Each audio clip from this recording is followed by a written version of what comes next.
అందరికీ నమస్కారం. ఈరోజు శ్రావణ మాసం ప్రత్యేకత గురించి తెలుసుకుందాం. శ్రావణ మాసం అంటే చంద్రమాసంలోని 5వ నెల. ఈ మాసంలో వర్షాకాలం ఉంటుంది. ప్రకృతి చాలా అందంగా ఉంటుంది.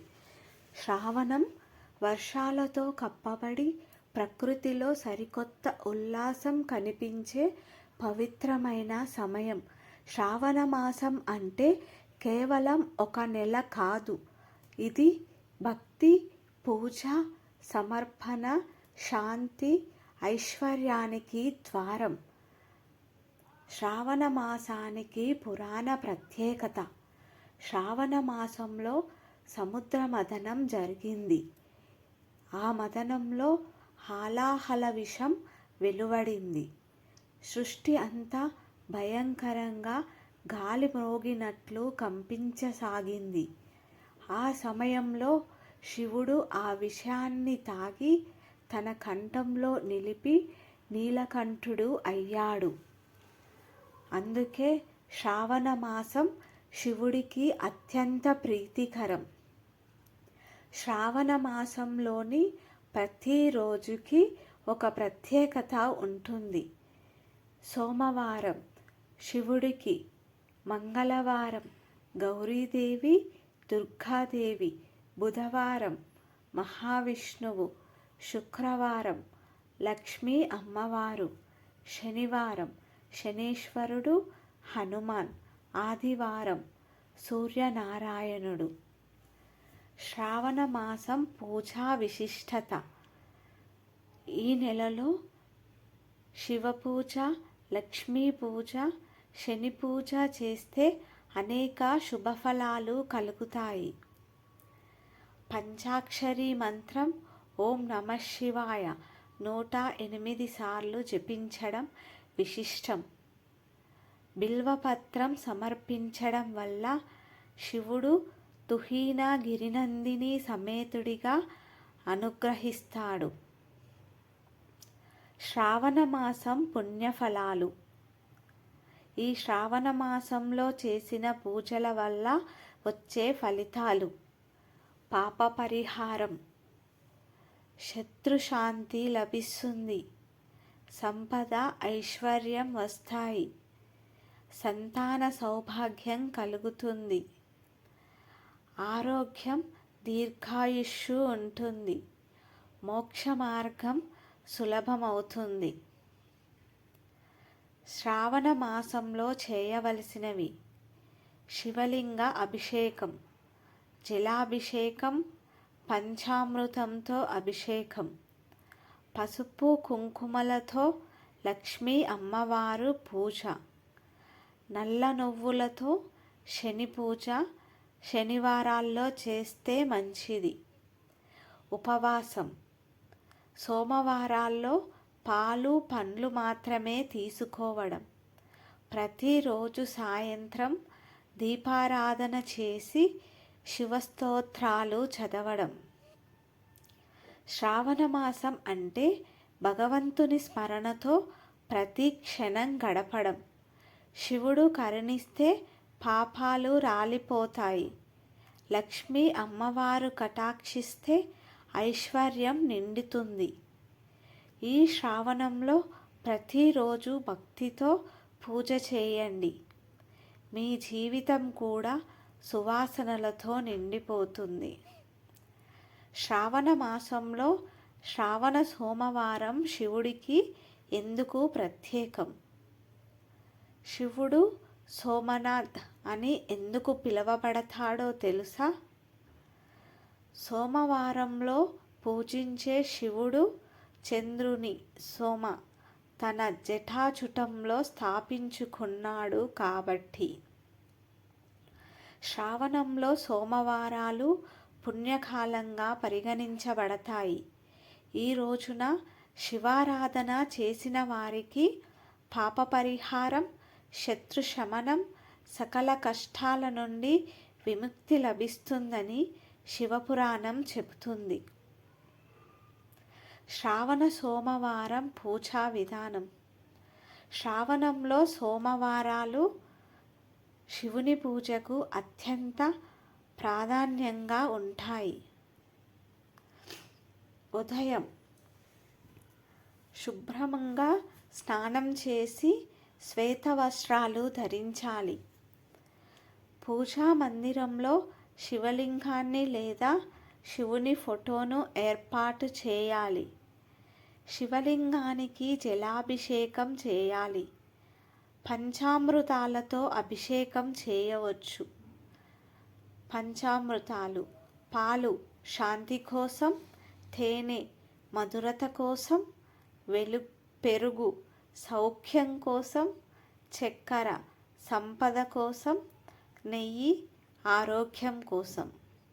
తర్వాత బిల్వపత్రం సమర్పించాలి. పుష్పాలు, కుంకుమ, అక్షంతలతో అర్చన చేయాలి. దీపం వెలిగించాలి. మంత్రాలు: ఓం నమః శివాయ 108 సార్లు జపం. ఓం త్రయంబకం యజామహే మృత్యుంజయ మంత్రం. ఉపవాస వ్రతం: శ్రావణ సోమవారం ఉపవాసం చేయడం విశిష్టం. పాలు, పండ్లు మాత్రమే తీసుకోవచ్చు లేదా సాయంత్రం శివార్చన తర్వాత తినవచ్చు. ఉపవాసం శరీర శుద్ధి, మనశ్శాంతి, భక్తి పెంపు కోసం చేస్తారు.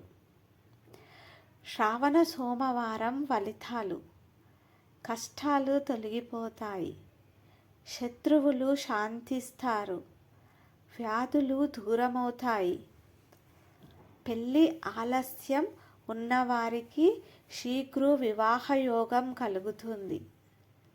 సంతాన భాగ్యం లభిస్తుంది. కులదేవత కటాక్షం వస్తుంది. కర్మఫలాల బరువు తగ్గుతుంది. శివుని కరుణతో మోక్ష మార్గం కూడా సులభమవుతుంది అని శివపురాణం చెబుతుంది. ఈ చిన్న చిట్కాలు మీకోసం. శ్రావణ సోమవారం శివునికి 108 బిల్వపత్రాలు సమర్పించడం అత్యంత ఫలదాయకం. ప్రతి బిల్వపత్రం మీద ఓం నమః శివాయ అని జపిస్తూ సమర్పించాలి. సాయంత్రం శివసహస్రనామావళి లేదా శివతాండవ స్తోత్రం చదవడం శ్రేష్టం.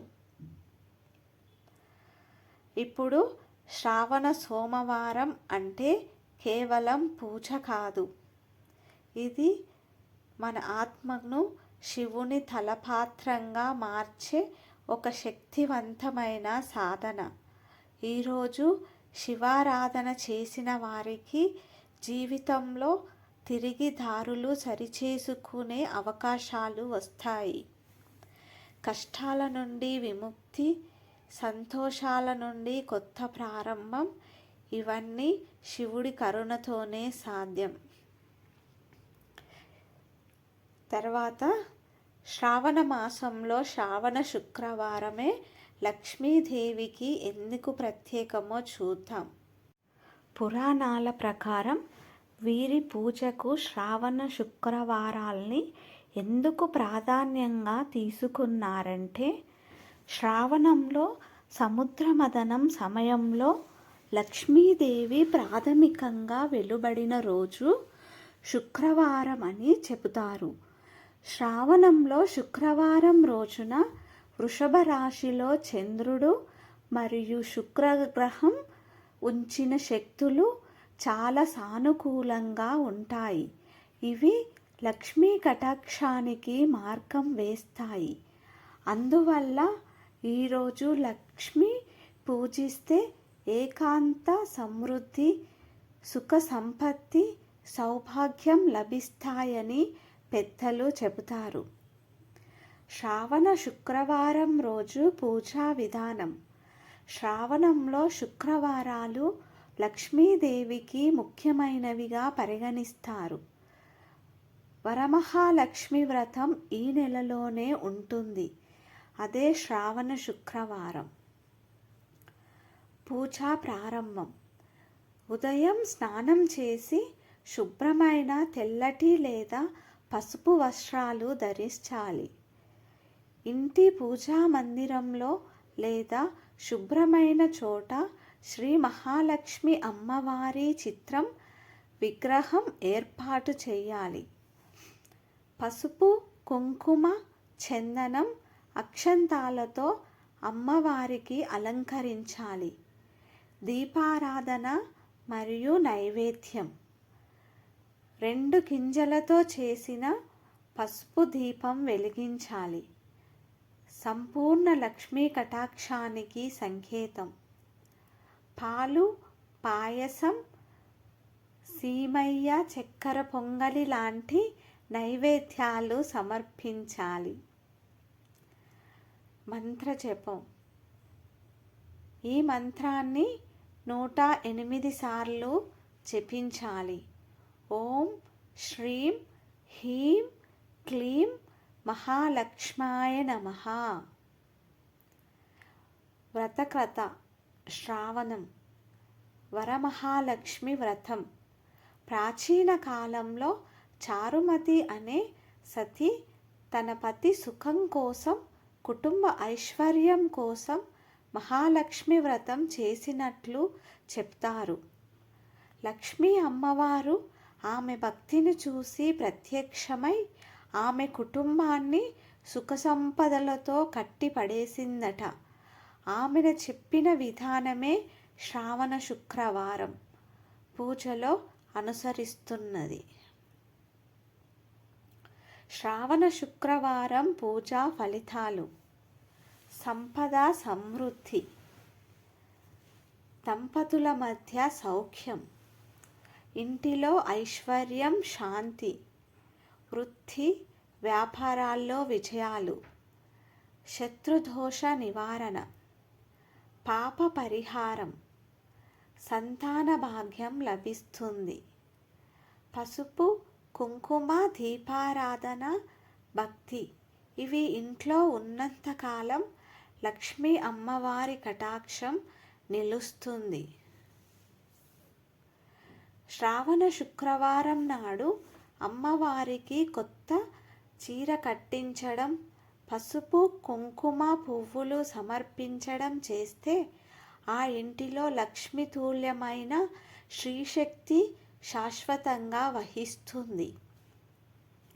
ఇది ఆర్థిక సమస్యలు ఉన్నవారు, కుటుంబ కలహాలు ఉన్నవారు, శాంతి లేక ఇబ్బంది పడేవారు తప్పక చేయవలసిన పూజ. లక్ష్మీ అమ్మవారు కరుణించే వేళ. సంపద, శాంతి మనసు గది తలుపు తట్టి రావడం ఖాయం. శ్రావణ మాసం అంటే భగవంతుని స్మరణలో ప్రతి క్షణం గడపడం. శివుడు కరుణిస్తే పాపాలు రాలిపోతాయి. లక్ష్మీ అమ్మవారు కటాక్షిస్తే ఐశ్వర్యం నిండుతుంది. ఈ శ్రావణంలో ప్రతిరోజు భక్తితో పూజ చేయండి. మీ జీవితం కూడా సువాసనలతో నిండిపోతుంది. నమస్కారము. ఈ శ్రావణంలో అందరికీ శుభం జరగాలని కోరుకుంటున్నాను.